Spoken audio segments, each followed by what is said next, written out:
Amazing job. There's so much to take away from Dolemite in this story. It's hilarious, it's a biopic, but it's super inspirational. And it's taken you 15 years to get this on the screen. How rewarding is that for you? There's nothing better, to be one of the producers on the movie and to be, to see it go from an idea that was totally, when I first had this idea 15 years ago, even Rudy didn't see it.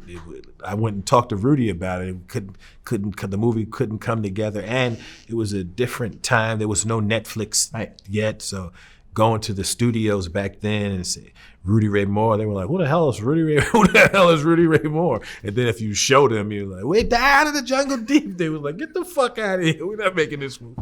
So it was like, to see it go from that to to this, it's like, yeah, this is a good idea, and his story is this great inspirational story.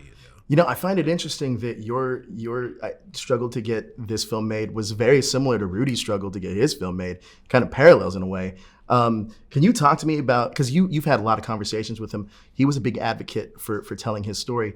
In conversation, what is something that he definitely wanted to see on screen be portrayed through his... When we would whenever I would go, when I talked to him about making a movie, he would go like fuck that. He wanted to go on tour. He was like, "Man, we should go on the road together, man." And I was like, "No, but this movie about your life and all." He would say, "Shit, man, we need to go out there and hit some clubs." He wanted to do stand up, and I was like, "I don't have no act." He said, "You don't need no act."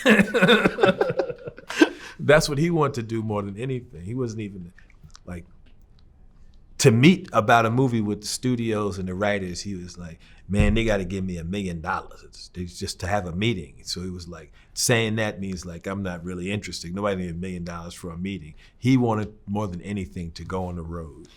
Currently we're in like the wild, wild west of entertainment again, where we're getting a lot of like YouTube and influencers out there, getting all their stories out there as well. Do you see the same type of hustle nowadays that Rudy had?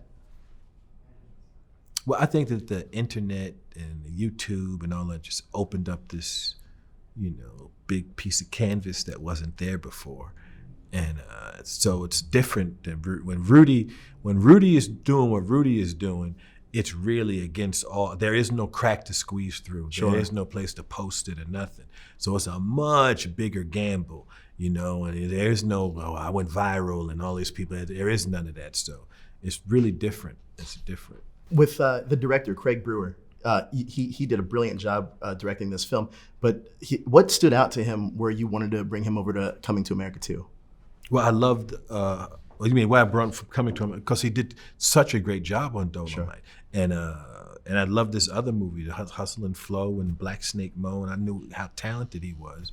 And he had cracked Dolemite out of the park. And going into Dolemite wasn't, funny stuff is happening, but the movie is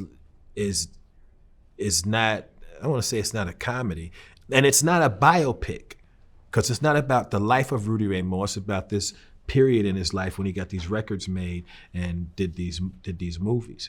And so in telling that story, we were funny things was happening, and Craig was able to, make things funnier or shoot something or do something a certain way to where he like made stuff even funnier. So I was like, hey, I'm getting ready to do this Coming to America movie. And he's perfect for it.